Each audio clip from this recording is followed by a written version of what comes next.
Sejam bem-vindos a mais uma reunião do Lar de Teresa. Como sempre, nós fazemos a nossa saudação e que se sintam todos muito acolhidos por nós. É um prazer todos estarmos juntos aqui mais uma vez, embora afastados, mas unidos pelo pensamento. Tá? Como grande parte dos que frequentam a nossa reunião já sabem, nós alternamos sempre estudos do Livro dos Espíritos com o Evangelho. E hoje é o dia do nosso estudo do Livro dos Espíritos, com o tema dos Espíritos durante o combate, que compreende as perguntas de 541 a 548 do livro. E para desenvolver o tema conosco, nós temos hoje o nosso irmão, o ideal espírita, Fernando Danziger. E nós pedimos a ele, então, Fernando, por favor, nos dê as suas saudações iniciais. Boa noite a todos, e Jesus nos abençoe e nos proteja hoje e sempre. Obrigado, Fernando. Então, nós vamos fazer agora a nossa leitura inicial, nos preparando para a nossa reunião. A nossa leitura de hoje é uma passagem do livro Estante da Vida, de Irmão X, psicografia do nosso Chico Xavier. E tem o título O Conquistador Invencível. Vamos então ler a nossa página e nos prepararmos. Ela diz o seguinte: sem nos referirmos aos guerreiros e tiranos do Nilo e do Eufrates, outros grandes conquistadores haviam passado antes dele. Cambises, rei dos persas, a feição de louco, após assassinar o irmão e a esposa, dominou o Egito, incendiando lares, destruindo santuários, trucidando mulheres e crianças, acabando a existência vitimado pela própria agressividade. Alexandre Magno, rei da Macedônia, alçado à história por valoroso comandante da civilização, impôs-se aos traços, aos gregos, aos ilírios, aos sírios, aos judeus, aos egípcios, aos persas, marcando a sua passagem com os sinais da humilhação e da morte. E ainda moço, veio a perecer melancolicamente de febre na Babilônia. Aníbal, o chefe cartaginês, em seu ódio a Roma, senhoreou terras e populações da Espanha e da Itália, espalhando maldição e miséria, aflições e ruínas, envenenando-se mais tarde na Bitínia, para não entregar aos inimigos a própria cabeça. Cipião, o famoso general romano, submeteu a África, emoldurando a sua carreira com o pavor e o sangue dos vencidos, sucumbindo depois no exílio da Campânia, entre desesperos e amarguras. Todos passaram impertigados nos seus carros triunfais, com luzidas armaduras e gritos selvagens de dominação, temidos e odiados, para descerem dos pináculos de triunfo aos vales escuros de cinza e esquecimento. Ele, porém, chega e fica. Seu berço é a manjedoura singela que uma estrela assinala. Não traz carruagens de ouros, nem se serve com baixelas de prata. Não possui legionários, nem escravos. Não dispõe de alianças com os poderosos da terra, nem conta com o apoio dos juízes do mundo. Ergue, porém, diante de todos, o coração inflamado de amor, e chama a si os fracos e os tristes, os pobres e os desamparados, os vencidos e os doentes, os velhos e as crianças. Descortina à inteligência do povo a visão do reino da luz, cujas portas devem ser descerradas com a chave da bondade, do trabalho, do entendimento e do perdão. Caminha para diante, ajudando e servindo, e para que o ódio, a crueldade, a ignorância e a violência não se entronizem nas almas, submete-se ele mesmo ao sacrifício na cruz, legando à humanidade a revelação da vida eterna sobre o túmulo vazio. Reaviva-se a fé, amplia-se a esperança e a caridade brilha imorredora. Desde então, o poder de invencível conquistador cresce com os dias. E sempre que o mundo recorda o Rei Divino, descido do trono celestial às palhas da manjedoura, o pensamento humano, por suas forças mais representativas, associa-se aos cânticos das milícias celestiais e acrescenta deslumbrado: glória a ti, ó Cristo, a esperança da terra te saúda e glorifica para sempre. Então, inspirados nessas palavras que nos lembram a vinda do nosso Mestre Jesus a nós, é que nós lhe agradecemos, Mestre querido, pela oportunidade de estarmos aqui reunidos em seu nome. Pedimos a sua bênção e a dos nossos benfeitores para a nossa reunião, que nós consigamos nos concentrarmos, que nós consigamos bem aproveitarmos, Mestre, essas reflexões que nós sabemos serem tão importantes para nós. Nós pedimos que abençoe o nosso irmão, que nos trará o tema de hoje, inspiração a ele, enfim, a sua luz, a todos nós. Agradecemos pela oportunidade de estarmos aqui nessa casa que nos traz tanta luz e que ela possa continuar, Mestre, nessa missão tão importante. Em nome de nossos benfeitores, dos benfeitores da nossa casa em particular, em teu nome, Mestre, mas sobretudo em nome de Deus, nosso Pai, é que nós pedimos agora para iniciarmos a nossa reunião de hoje. Que assim possa ser. Graças a Deus. Então, Fernando, por favor, a palavra é sua. Obrigado, Ricardo. Como mencionado pelo nosso irmão, o tema da noite de hoje é os espíritos durante os combates, tema que é abordado no Livro dos Espíritos, na segunda parte, no capítulo 9, as perguntas 541 a 548. Antes, porém, de chegarmos à questão 541, vamos contextualizar muito brevemente a época em que Kardec viveu e escreveu os livros da codificação.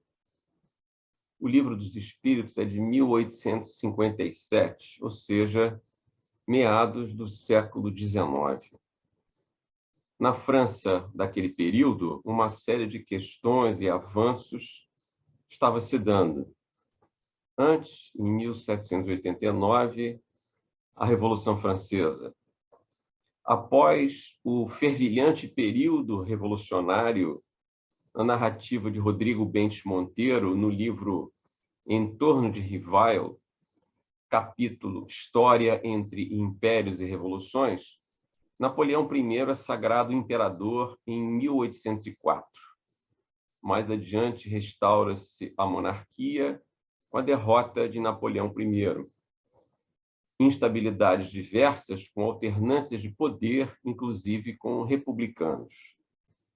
Em 1857, era imperador Napoleão III. Esse livro, Em Torno de Rivale, o mundo em que viveu Allan Kardec, foi escrito por uma série de autores especialistas em suas áreas de atuação, capitaneados por trabalhadores do Lar de Teresa em 2004, e aborda os diferentes aspectos da sociedade naquele período. É um livro muito interessante para quem gosta de história e de outros assuntos relacionados à história. Esse livro é esse que está aqui, ele tem na nossa livraria, e é particularmente interessante. É um livro denso e muito abrangente, abordando desde questões associadas à cultura, à ciência e vários aspectos da sociedade do período em que Kardec viveu e que foram escritos os livros da codificação. Ainda sobre Kardec, eu queria aproveitar a oportunidade de mencionar esse livro, que eu particularmente gosto muito, que é o livro do Marcel Sotomayor, que é o livro... O Marcel Sotomayor não é espírita, mas ele tem uma narrativa muito interessante da vida do Kardec, inclusive dando um peso muito significativo à sua companheira, Amélie, que tem uma função muito importante na vida e no desenvolvimento da própria doutrina espírita. Bom, por que esse preâmbulo histórico?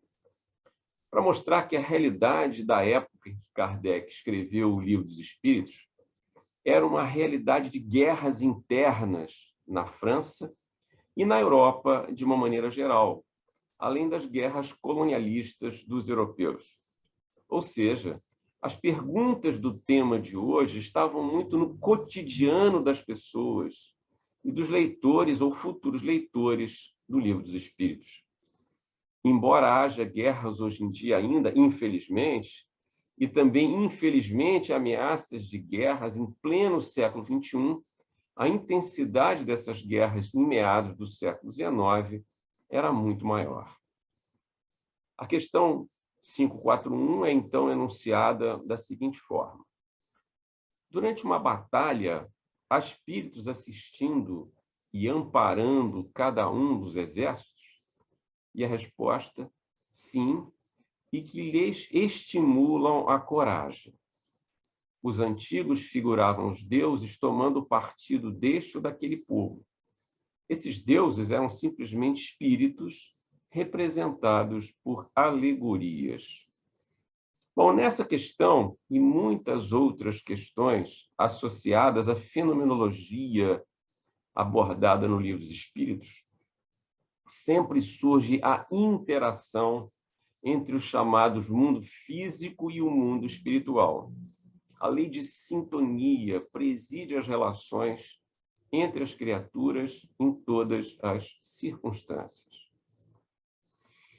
A questão 542 é enunciada da seguinte forma: estando numa guerra, a justiça sempre de um dos lados, como pode haver espíritos que tomem o partido dos que se batem por uma causa injusta?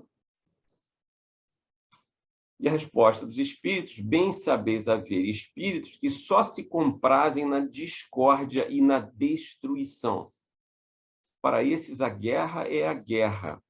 A justiça da causa pouco os preocupa. Existem narrativas também dos planos espirituais, de espíritos evoluídos, que mencionavam que, na época lá das cruzadas, muitas vezes os espíritos trocavam de posição, ora renasciam como cristãos, ora renasciam como árabes. Para isso não tinha muita importância. A importância era o combate. O lado em que estavam combatendo tinha pouca importância, pouca relevância, porque o estado de guerra, aquele conflito, era o que alimentava esses espíritos. Eles precisavam, de alguma forma, drenar isso nos processos de guerra e no sofrimento consequente para a correção correspondente. Ou seja, em resumo, criaturas que apreciem a violência terão junto de si espíritos igualmente apreciadores da violência, o que naturalmente significa magnificar a predisposição dos encarnados à violência. Ou seja, qualquer atitude nossa, isso vale para o que a gente considera coisas que não são muito adequadas, como coisas adequadas, sempre nós teremos junto de nós criaturas, tanto do plano físico como do plano espiritual, que têm afinidade com aquilo que nós sentimos e pensamos. E a consequência dessa afinidade e da presença do plano físico ou do plano espiritual, via de regra, é a magnificação daquele sentimento ou daquele pensamento. Isso vale para o mal, como vale para o bem. A questão 543. Podem alguns espíritos influenciar o general na concepção de seus planos de campanha? E a resposta, sem dúvida alguma. Podem influenciá-lo nesse sentido, como com relação a todas as concepções. De novo, a lei de sintonia valendo. Os espíritos próximos àquela criatura podem, naturalmente, procurar ajudá-lo naquele objetivo que ele propõe realizar. A 544 é uma questão que coloca em antítese esse pensamento. Poderiam maus espíritos suscitar-lhe planos errôneos com o fim de levá-lo à derrota? E a resposta: podem, mas não tem ele o livre-arbítrio? Se não tiver critério bastante para distinguir uma ideia falsa, sofrerá as consequências e melhor faria se obedecesse em vez de comandar. Ou seja, no momento em que ele tem a sintonia com espíritos ligados à violência de uma maneira geral, ele pode ter junto de si espíritos que querem ajudá-lo ou espíritos que querem prejudicá-lo, mas sempre no contexto da violência, sempre no contexto daquele objetivo, daquele pensamento, daquele sentimento que está sendo colocado em jogo naquele momento. Pode alguma vez a questão 545, o general ser guiado por uma espécie de dupla vista, por uma visão intuitiva que lhe mostre de antemão o resultado de seus planos? E a resposta: isso se dá a miúde com um homem de gênio. É o que ele chama inspiração e o que faz que obre com uma espécie de certeza. Essa inspiração lhe vem dos espíritos que o dirigem, os quais se aproveitam das faculdades de que o veem dotado. Em alguns casos, quando existe, de alguma maneira, um planejamento maior de ajuda, de fato, para a mudança de uma situação que é muito ruim, os espíritos aí o ajudam generais, no caso, como ele menciona, numa situação em que isso pode conduzir a uma condição melhor para aquela sociedade, aquele grupo, enfim. E algumas questões em seguida, mais próprias aos nossos ligações que a gente venha a fazer ou vá fazer quanto à situação dos dias de hoje. No tumulto dos combates, o que se passa com os espíritos dos que sucumbem? Continuam após a morte a interessar-se pela batalha? Alguns continuam a interessar-se, outros se afastam. E, em continuação, dá-se nos combates o que ocorre em todos os casos de morte violenta. No primeiro momento, o espírito fica surpreendido e como que atordoado. Julga não estar morto. Parece-lhe que ainda toma parte na ação. Só pouco a pouco a realidade lhe surge. Essa continuação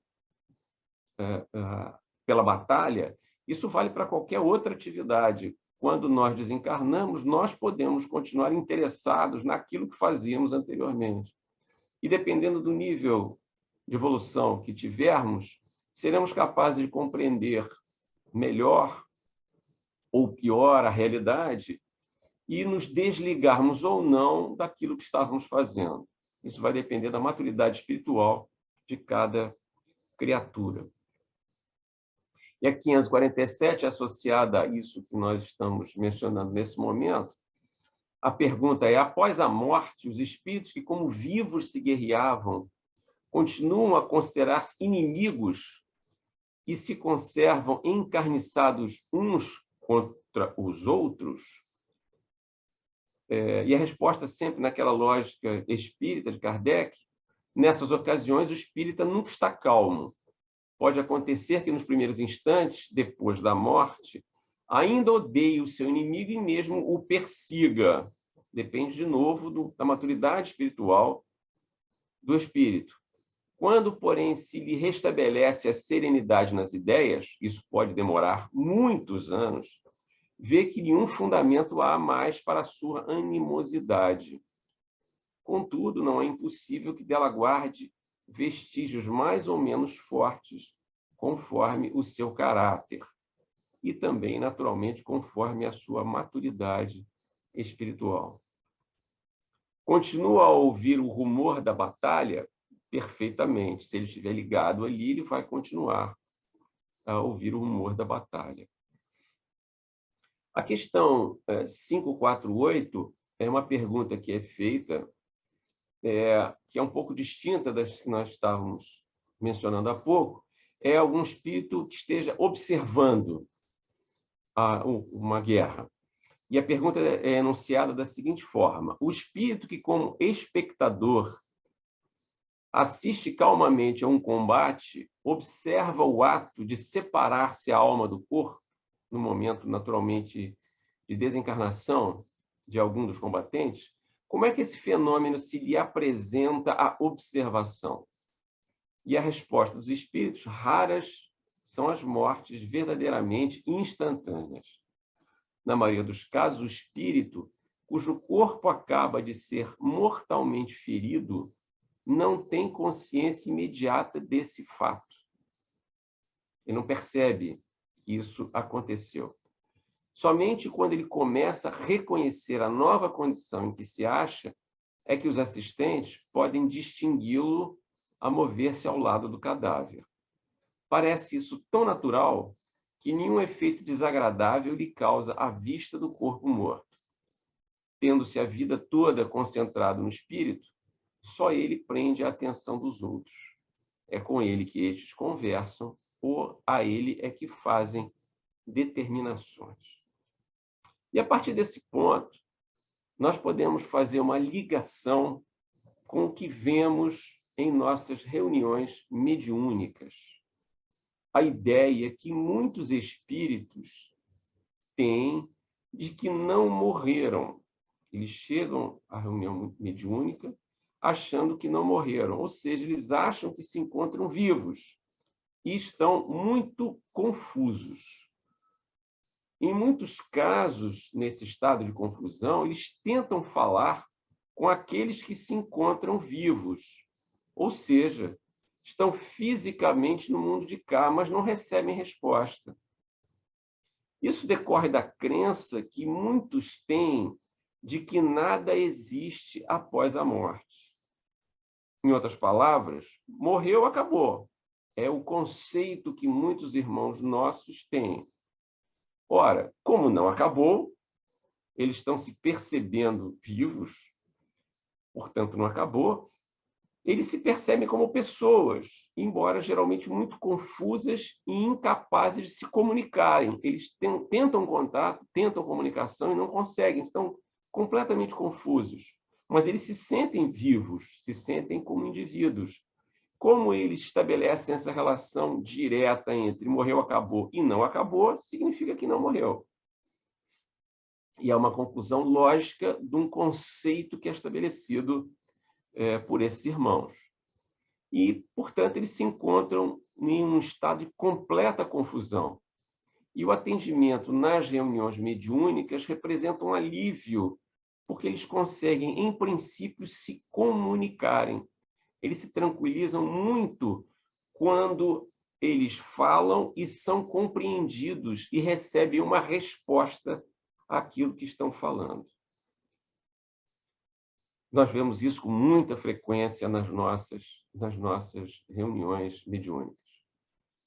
Ainda quanto aos combates, o que importa para nós espíritas nos dias de hoje, onde, de modo aparentemente surpreendente, em pleno século XXI, ainda nos depararmos com o risco de guerras potenciais, além das guerras que estão acontecendo, a nossa missão é nos contrapormos ao risco de guerras ou à própria guerra, as guerras que estejam ocorrendo.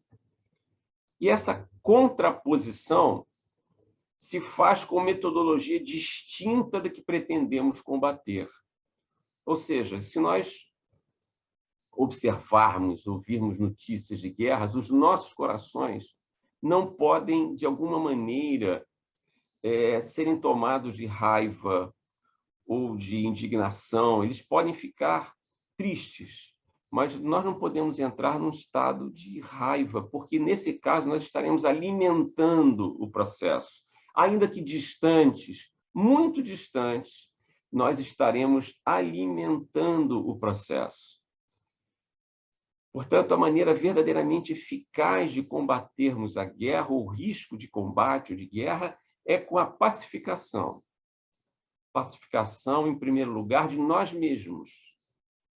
E orando para que a paz se estabeleça em todos os recantos desse abençoado planeta que nos foi dado para vivermos e evoluirmos. Nós precisamos muito, muito mesmo, orar pela paz. E podemos sempre começar as nossas orações lembrando-nos do cumprimento que Jesus invariavelmente utilizava para cumprimentar as pessoas. Paz seja convosco. Era como Jesus sempre iniciava qualquer tipo de conversação com todos os interlocutores, todos eles, sem exceção. Ele começava dizendo: paz seja convosco. Paz seja nesse lar. Paz. As palavras que ele iniciava qualquer relação eram palavras de paz. Paz seja convosco. Vamos permitir que ele, o nosso amado Mestre, esteja conosco, através inicialmente da paz em nós, e compartilhando essa paz que nós tivermos conquistado, ainda que por breves instantes, vamos compartilhar com os nossos irmãos o nosso espírito de paz. Possamos, então, orar por essa paz com o nosso irmão Ricardo.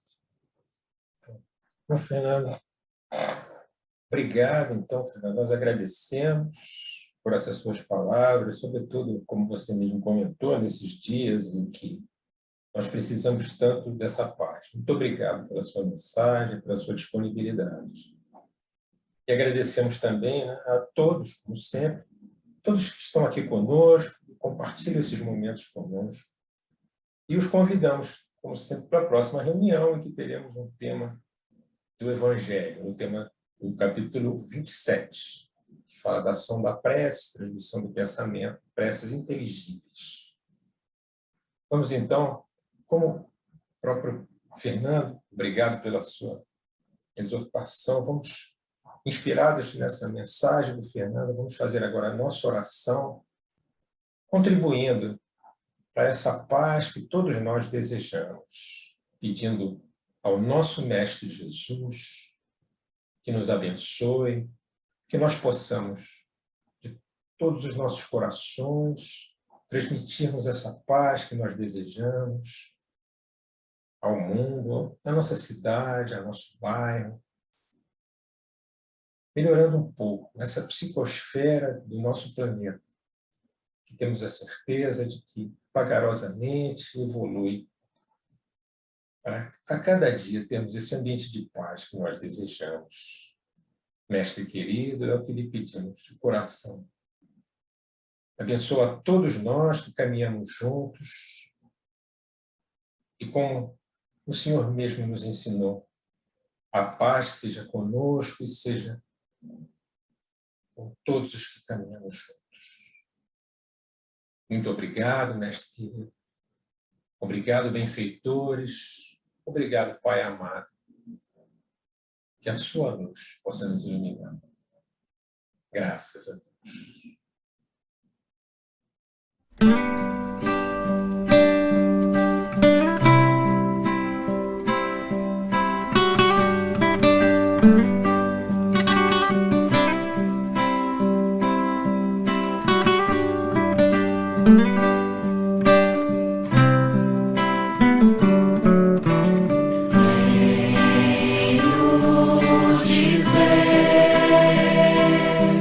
Obrigado, amigo, por ter desvendado o dom de saber de onde vim, porque estou aqui, para onde vou, como ser feliz, como encontrar Jesus.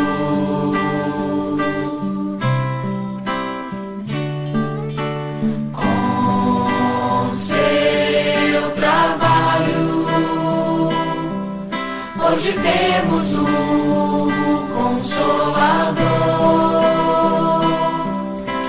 nos trouxe o Cristo, Rede vivo, e a nossa fé hoje é raciocinada, não há mais nada o que temer, apenas caminhar.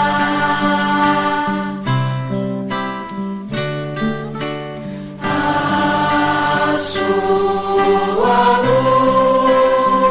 luz vai brilhar na terra, porque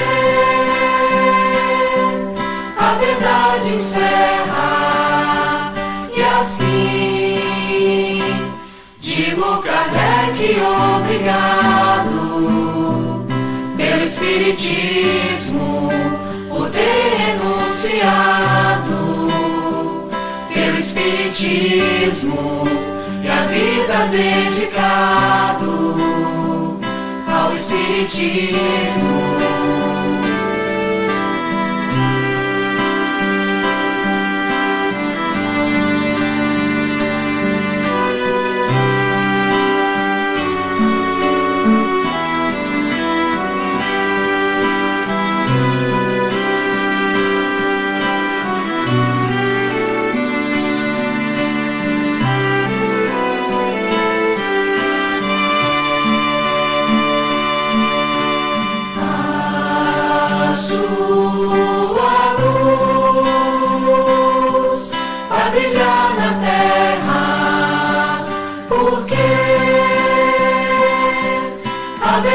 Encerra, e assim digo Kardec, obrigado pelo Espiritismo, por ter renunciado, pelo Espiritismo e a vida dedicado ao Espiritismo, ao Espiritismo.